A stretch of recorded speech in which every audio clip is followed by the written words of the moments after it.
हो गया चालू। तो देखो बच्चों, आज अपन डिस्कस करते हैं एक बहुत ही इंपॉर्टेंट टॉपिक है जो आपका चैप्टर नंबर 7 का, ठीक है। और चैप्टर नंबर 7 में जो आपका सीरीज आरएलसी सर्किट या सीरीज एलसीआर सर्किट जो है, ठीक है, उसकी रेजोनेंस कंडीशन बहुत बार एग्जाम में पूछी गई है, ठीक है। तो सीरीज एलसीआर सर्किट की बात करें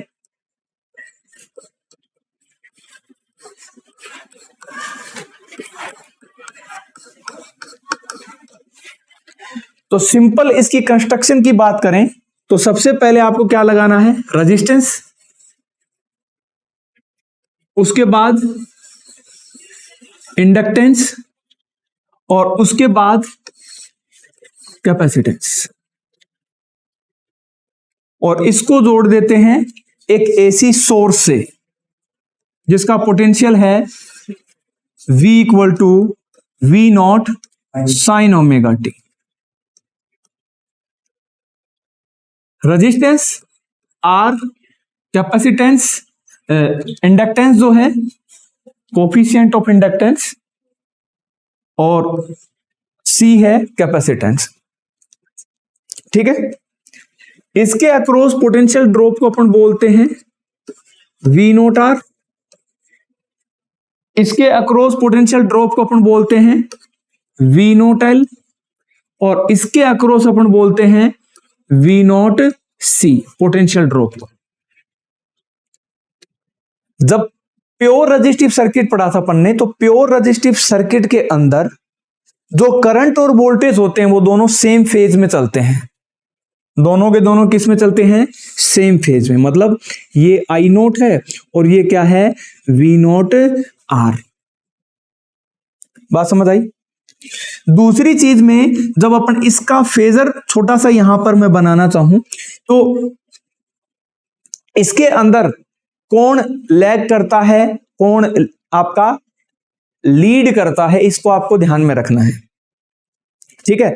तो इसमें पोटेंशियल जो है वो तो लीड करता है किससे, करंट से। इधर I नोट रहेगा और इधर क्या रहेगा, V नोट L, और कितने एंगल पर रहेगा, 90 डिग्री पर।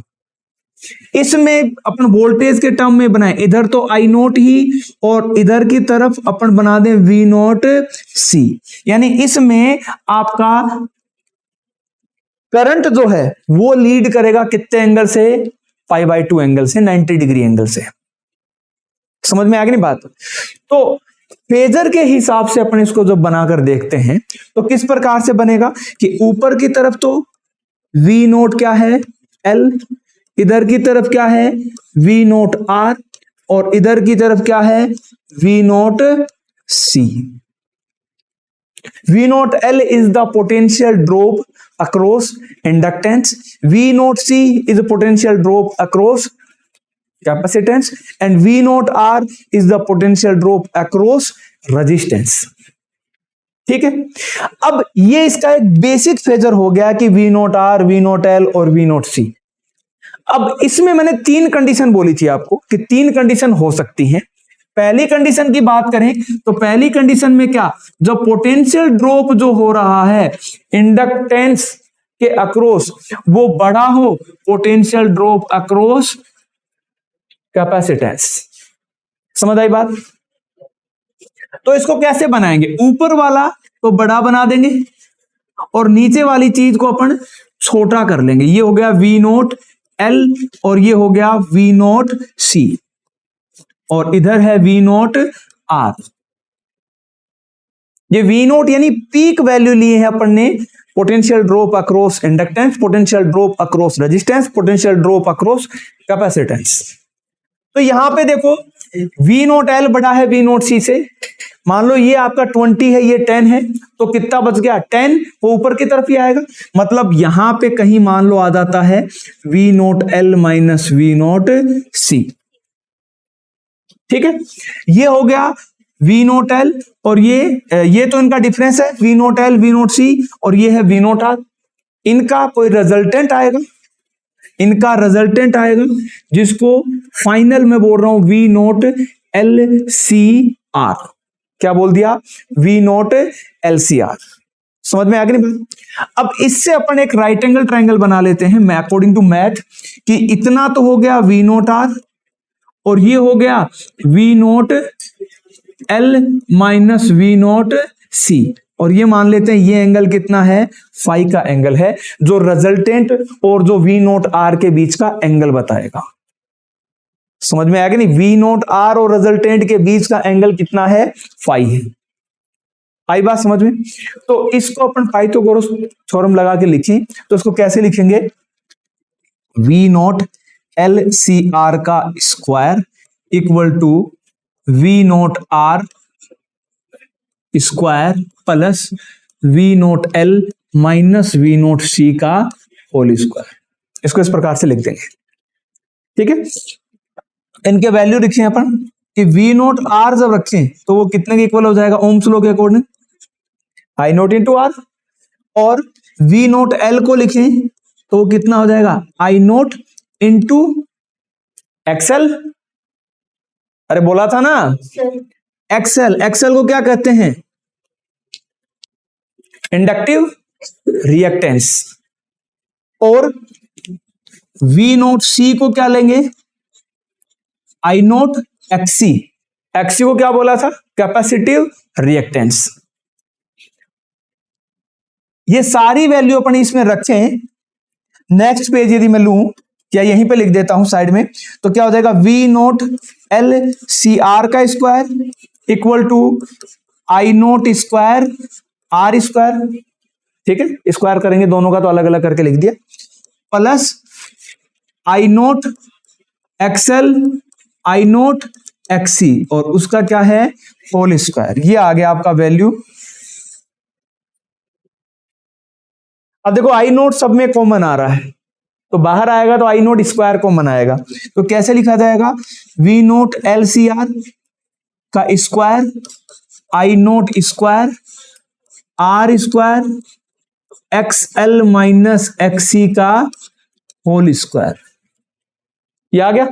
अब ये आई नोट इसके नीचे चला जाएगा तो V naught LCR by I naught, V by I एक आपका क्या आएगा, रेजिस्टेंस, वो इस पूरे आपका जो सर्किट है उसका रेजिस्टेंस होगा, जिसको अपन बोलते हैं इंपीडेंस।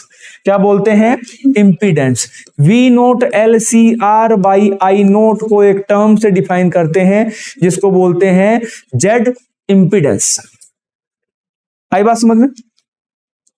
तो आगे चल के ये रिएक्शन जो है नेक्स्ट पेज में क्या बन जाएगी कि जेड इक्वल टू क्या हो जाएगा भाई, R square plus XL minus XC और उसका होल स्क्वायर। इसको फेजर में अपन डिनोट करें तो ऊपर की तरफ XL है, नीचे की तरफ XC है, और यहां पे क्या है, R बड़ा है, ये अपन कह सकते हैं यहां तक मान लो आ गया अपना XL माइनस XC, ये इसका रिजल्टेंट है जो Z बता रहा है, और ये फिर से एक राइट एंगल ट्रायंगल बन गया, यहां फाई एंगल बन गया।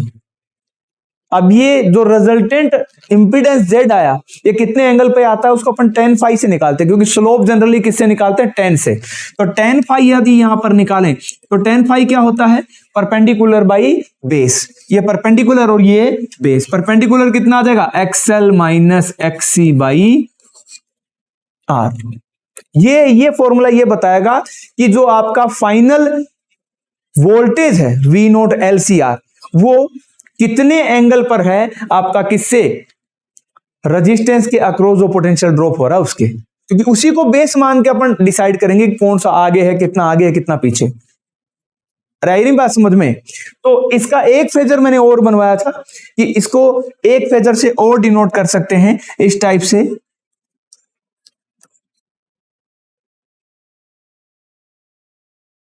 ये तो है वी नोट आर जो कि कितने एंगल पर है, ओमेगा टी पर, सेम फेज में होता है ना वोल्टेज के साथ।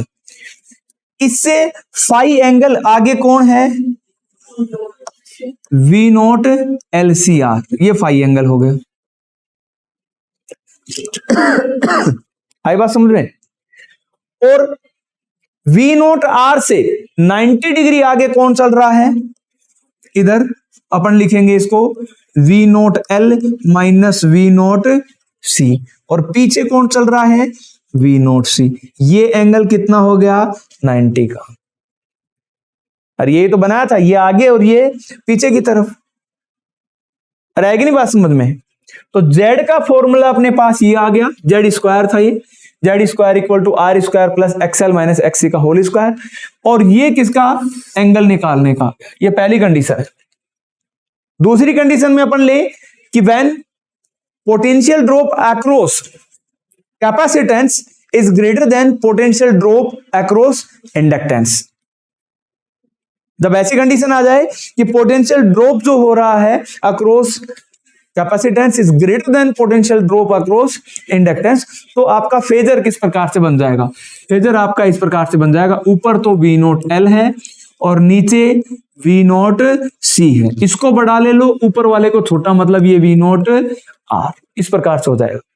यानी अब इनका डिफरेंस जो होगा, मान लो यहां पर कहीं आ रहा है जिसको V naught C minus V naught L लिखेंगे, इनका कोई रिजल्टेंट आएगा जिसको बोलेंगे V naught L C R. Same procedure उसमें ऊपर बन रहा था, इसमें नीचे कितने एंगल से है, 5 एंगल से। फिर से वही राइट एंगल ट्राइंगल मान के अपन पाइथागोरस थ्योरम लगा के वही लिखेंगे, पर यहां पे जेड निकल के आएगा, वो क्या निकल के आएगा, Z square equal to R square plus XC minus XL हो जाएगा। वहां पे एक्सएल बड़ा था, यहां पे एक्सी बड़ा है, तो एक्सी माइनस एक्सएल हो जाएगा। ये सेकंड कंडीशन थी। इसमें आपका ये जो फेजर बनेगा ना फाइनल, इसमें ये V naught L C R इससे थोड़ा नीचे आ जाएगा। देखो कैसे बनेगा, इस प्रकार से, ये वी नोट आर है, ओमेगा टी एंगल पर है, और इससे फाई एंगल नीचे कौन बन जाएगा, V naught L C R, phi से पीछे हो जाएगा, और इस तरफ कौन आ जाएगा, V naught L minus V naught C, और थोड़ा सा ऊपर छोटा सा बन जाएगा वी नोट एल, क्योंकि ये अब ज्यादा हो गया। रहेगी नहीं बात समझ में। तो ये एंगल कितना है, 90 डिग्री का इन दोनों के बीच में, वी नोट आर और V naught L minus V naught C के बीच में, V naught C minus V naught L है ये, इनके बीच एंगल कितना रहेगा, 90 डिग्री का। वी नोट आर और V naught L, V naught C minus V naught L के बीच का एंगल है 90 डिग्री का। आई बात समझ में। ये तो थी आपकी दो कंडीशन। इसमें अपन ये वैल्यू निकालेंगे तो यहां सी और यहां एल आ जाएगा डिवाइड में आर, कुछ चीज चेंज नहीं होगी, जो बड़ा है वो पहले आ जाएगा, छोटा है वो बाद में आ जाएगा। फेजर इस प्रकार से बन जाएंगे। तीसरी जो इंपॉर्टेंट कंडीशन है वो है, जो बहुत बार पूछी जाती है, वो है कि वी नोट एल जब इक्वल हो वी नोट सी के, यानी potential drop across inductance is equal to potential drop across capacitance. तो इस कंडीशन को कहते हैं resonance condition of LCR series circuit. सीरीज सर्किट की रेजोनेंस कंडीशन है। तो इस कंडीशन में आपका अपन लिखते हैं कि एक्सएल भी बराबर होगा किसके, एक्सी के। और जब ऐसा हो जाएगा, फेजर की बात करें तो फेजर देखो, वी नोट एल एक नीचे वी नोट सी एकदम बीच में से, यहां वी नोट आर, ये जब दोनों बराबर हो जाएंगे तो ये दोनों बराबर और दोनों इक्वल और अपोजिट डायरेक्शन में है, तो पोटेंशियल ड्रॉप एक दूसरे को कैंसिल कर देंगे। आपका जो नेट पोटेंशियल ड्रॉप इस कंडीशन में माना जाएगा वो किसका माना जाएगा कि भाई रेजिस्टेंस के अक्रॉस कितना पोटेंशियल ड्रॉप हुआ। उनके अक्रॉस तो हो रहा था, वो तो इक्वल और अपोजिट डायरेक्शन में था, वो कैंसिल कर दिया।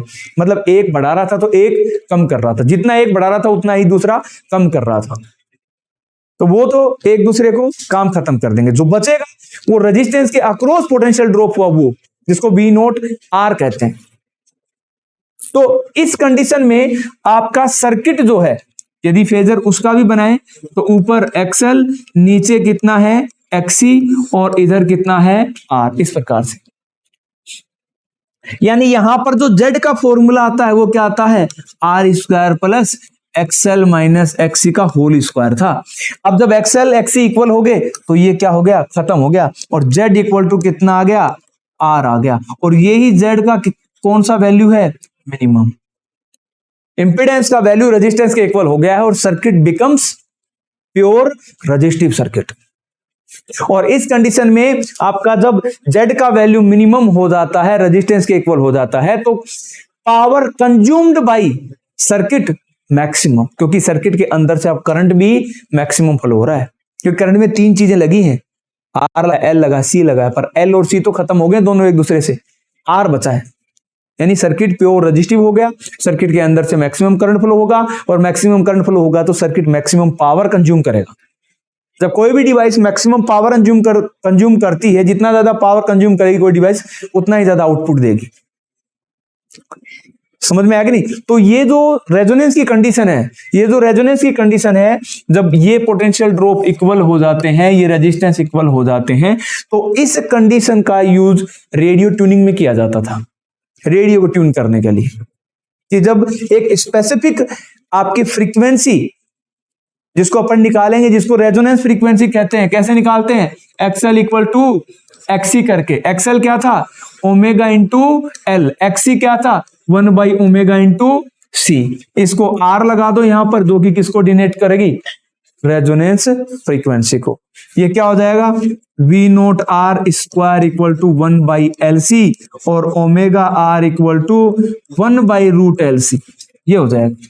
इसी को कहेंगे रेजोनेंस फ्रीक्वेंसी, या ओमेगा आर की जगह 2πf रख सकते हो। कितना रख सकते हो, 2πf, यानी एफ आर इक्वल टू हो जाएगा 1/2π, नीचे चला जाएगा, और √LC हो जाएगा। इस कंडीशन में सर्किट जो है आपका प्योर रेजिस्टिव बन जाएगा, करंट मैक्सिमम फ्लो होगा, पावर मैक्सिमम कंज्यूम करेगा आपका सर्किट। रहेगी बात समझ में? तो इस तरह से अपन जो आपका रेजोनेंस, आपको पूछा जाए कि व्हाट डू, मैं जैसे आपका टेस्ट लिया था, तो टेस्ट में दिया था what do you mean by, test में मैंने दिया था आपको क्वेश्चन, या फिर मैंने जो पीडीएफ शेयर करी थी उसमें क्वेश्चन डाला था कि रेजोनेंस, सीरीज रेजोनेंस से आप क्या समझते हो, what do you mean bye series resonance. तो सीरीज रेजोनेंस का मतलब है series resonance of LCR circuit. तो सीरीज रेजोनेंस से मतलब है कि भाई आपका जो पोटेंशियल ड्रॉप हो रहा है ना एल और सी के अक्रॉस, वो इक्वल है और अपोजिट है। तो जब वो इक्वल अपोजिट है, एक बढ़ाएगा दूसरा कम कर देगा, बराबर कम करेंगे, एक बढ़ा देगा दूसरा कम कर देगा, तो उनके इफेक्ट खत्म हो जाएगा, यानी सर्किट जो है आपका प्योर रेजिस्टिव बन जाएगा। उसका जो रेजिस्टेंस है जेड का वैल्यू वो मिनिमम हो जाएगा, और मिनिमम किसके इक्वल, आर के इक्वल। तो अपन ने पढ़ा V equal to I R होता है, आई की जगह अपन जेड लिखें और जेड यहां पे क्या लिखेंगे, मिनिमम। तो ये मिनिमम हो गया, तो ये मैक्सिमम हो गया। अरे v इक्वल टू क्या होता है, आई आर, तो यहां आई और यहां v, ठीक है। तो ये जब मिनिमम, तो करंट जो होगा, ये जो करंट लिख रहा हूं मैं, ये करंट जो होगा ये क्या हो जाएगा आपका, मैक्सिमम हो जाएगा। Z minimum, current maximum,